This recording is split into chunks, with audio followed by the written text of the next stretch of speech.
for a change. So let's talk about something very costly, single-payer healthcare. You've been very supportive over the course of the campaign. Yeah. You've expressed in the past support for Senate Bill 562, single-payer healthcare here in California. As amended, yes. Right. So it passed the state Senate. It died in Assembly. Do you, as governor, do you hope to revive that bill? Do you want to see a new bill? How do you plan to get single payer passed? It needs to be pulled into the governor's office. The executive needs to lead it. Obamacare would not have happened. It was just exclusively a legislative fiat. That said, Nancy Pelosi did a magical job of organizing it, but it required the concerted contributions of the President of the United States.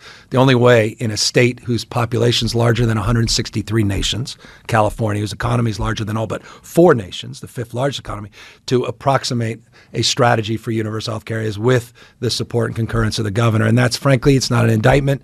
It's just what's been missing in the past. So I would bring that into my office. I'd broaden it well beyond a bill that basically started a process. If you read 562, which the vast majority of elected officials that were for and against it did not. For and against, did not, because they would have actually known what it said. It created a committee that began a process to come up with a strategy and plan to finance and organize with 34 prescribed benefits a universal strategy for single-payer financing.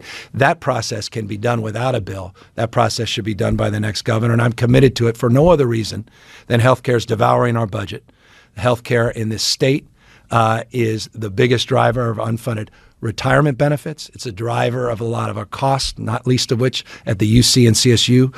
I serve on both those boards. Tuition is impacted by the costs of employment, personnel costs, which is impacted by healthcare. It's the issue that animates most of the voters I talk to still, even in this post-Obamacare world.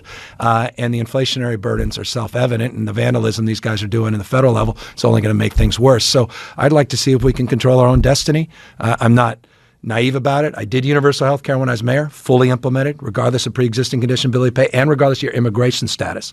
San Francisco is the only universal health care plan for all undocumented residents in America. I'm very proud of that. And we proved it can be done without bankrupting the city.